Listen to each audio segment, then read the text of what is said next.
Hi, this is Mike Miller. I am the artist of the Game of Thrones comic book series. I am the cover artist for that and for the Clash of Kings. I've done quite a number of books so far. Also the artist of the #1 digital comic in the world for 5 years running, Injustice, Gods Among Us, and Injustice 2. And I am starting a new series. This is the second episode of I think I'm going to call it Got Mike. Game of Thrones, Mike, Game of Thrones and me. I just kind of take you through some of the artwork that I've done, some of the new stories related to the Game of Thrones world.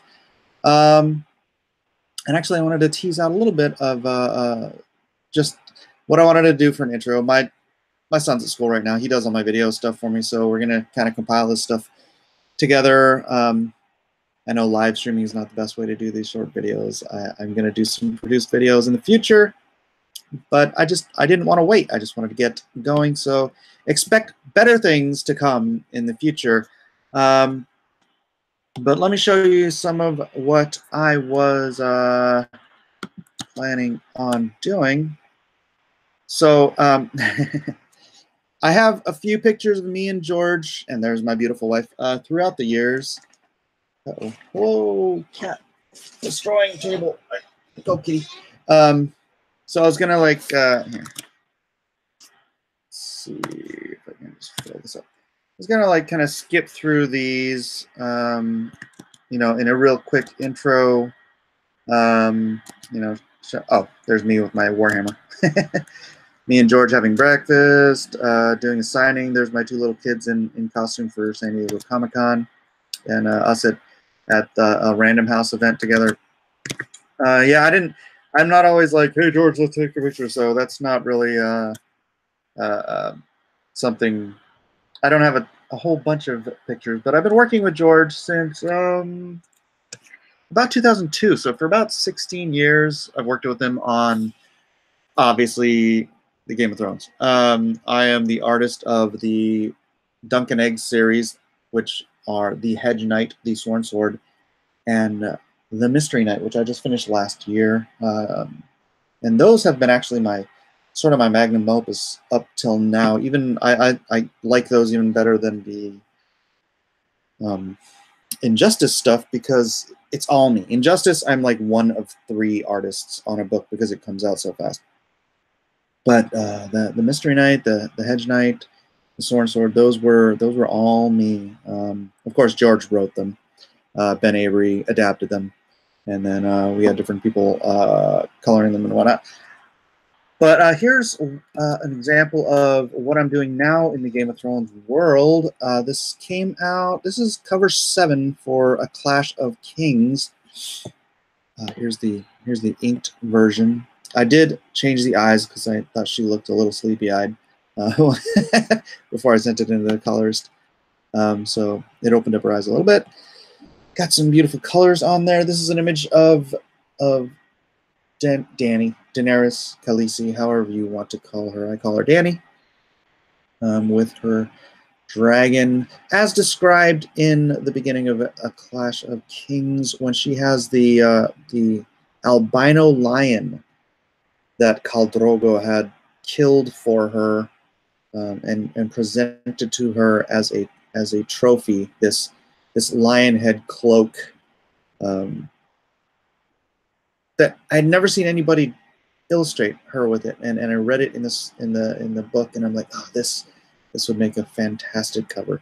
And of course, this is after Khal Drogo is already dead. As you can see, the dragons have hatched, and she is sort of leading her merry band, as it were, on her silver mare, I believe it's described. So, yes, at this point in the story, she has just burnt all her hair off, which is something I didn't get to see in the TV show, which I really wanted to see because, her hair was burned off. They should have just, I don't know. She should have shaved her head for the role. She should have committed. Emilia Clarke, why didn't you commit to this role and shave your head? And why didn't you wear purple contact lenses in the process? Because, as we know, Dany and the Targaryens have purple eyes, which is what makes them really extra cool.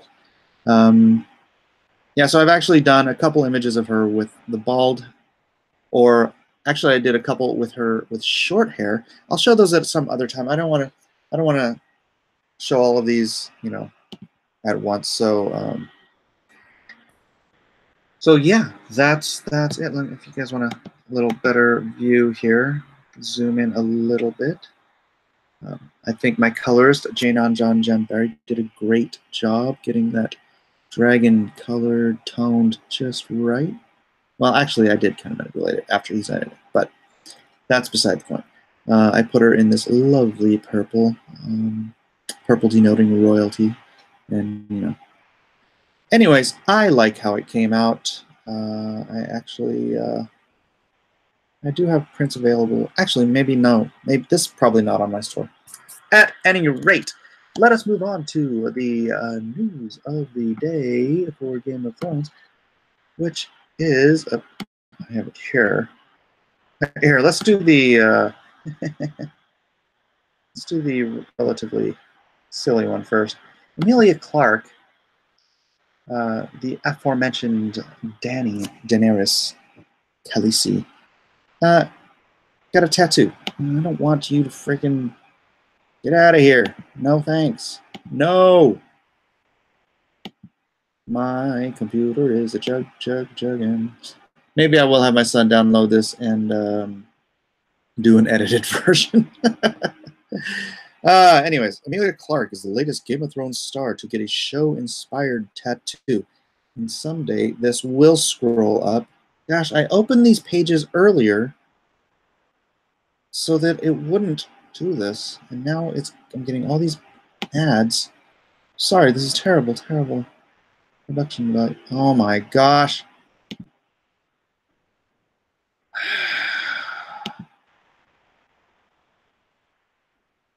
It's all these pop-ups are just chugging. Look at all these freaking pop-ups. Never go to Newsweek. Newsweek is a terrible, terrible website that chokes all of your...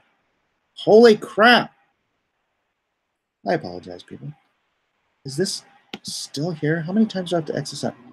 All right, well, all right, screw Newsweek. Emilia Clarke tattoo.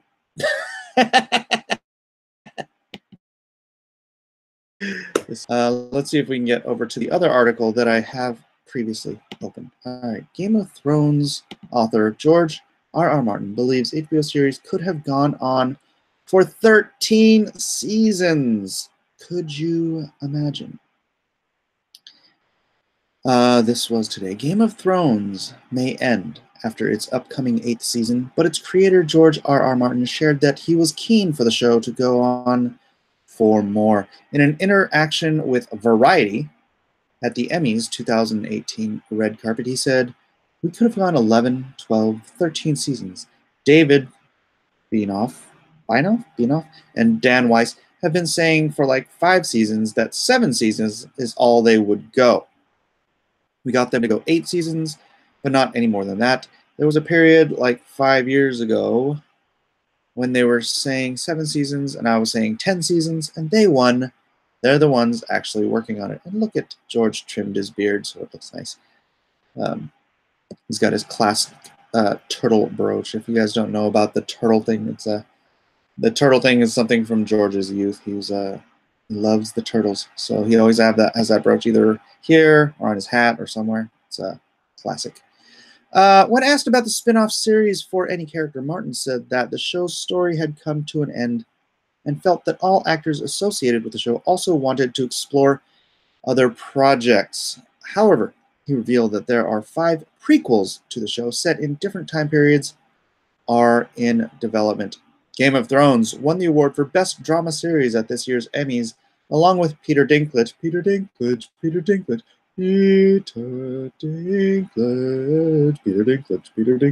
who plays Tyrion Lannister, bagging the prize for Best Supporting Actor in a Drama.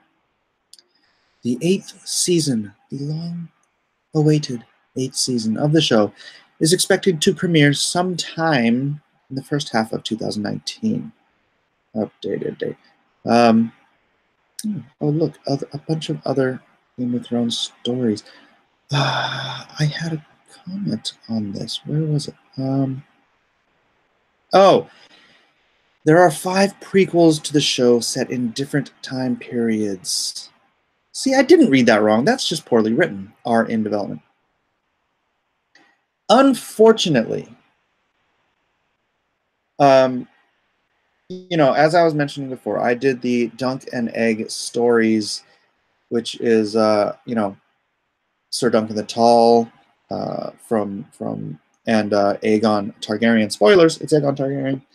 Set about 90 years prior to the beginning of A Game of Thrones. They were originally novellas George had written in various anthology books, compiled into a book called A Knight of the Seven Kingdoms, I believe. And I did the graphic novel adaptations. Unfortunately, George loves these stories so much that he won't let HBO do them until he's done writing all of the Dunk and Egg stories. And he's got more Dunk and Egg stories, which for me is great because I draw them all, and I love them all. But boy, I really, really would have loved seeing them as a live action series. It could have been a great, great live action series. But he didn't want what happened to Game of Thrones to happen to Dunk and Egg, which is, you know, they start by using all of this pre-written material, following relatively faithfully to his story, and then have the showrunners and HBO craft the rest of the series based on essentially footnotes. And I understand that, and I do appreciate that. It's just I really, really wanted to draw, or not draw that, but I wanted to see Dunk and Egg on the big screen, on the little screen, whatever, on HBO. I think it would have been just phenomenal. Plus, I have most of the original pages, so those would have been worth quite a pretty penny. I have several of the covers as well, too. So, anyways, here, let me stop sharing this. I just wanted to thank you guys for coming here. Where is my thing? There it is. All right, so thanks for coming here. Again, a series of short vignettes on Game of Thrones. Oh, something I wanted to do is kind of put a call out there to other Game of Thrones channels. I know I'm just starting, but, you know, I've been in the Game of Thrones world since about 2002 as an artist. I did do, oh, I don't even have it here. I did like the first licensed lithograph of Game of Thrones artwork. The Robert and Rhaegar on the trident image. Most hardcore fans will know what I'm talking about when I say that. I'll post it up here sometime. I have a few rolled up in tubes over there. But so I wanted to start sort of a council, a small council of Game of Thrones YouTubers out there. If you are interested, please do tweet me or contact me through YouTube or whatever. Just kind of do a once a week rundown on Game of Thrones with some of the other Game of Thrones talking heads. I'd love to do it. Call it the Night's Watch. I think that would be very cool. Kind of a high council type of thing, but in the Game of Thrones world and space. So if anyone out there with a decent YouTube following is interested in this sort of a thing, if it got big enough, I'm sure I could convince George one day, if he could figure out how to use Google Hangouts, that he could join us for a live stream one night and field questions from the audience, as long as it's not, when is Wind of Winter going to be done? Winds of Winter going to be done.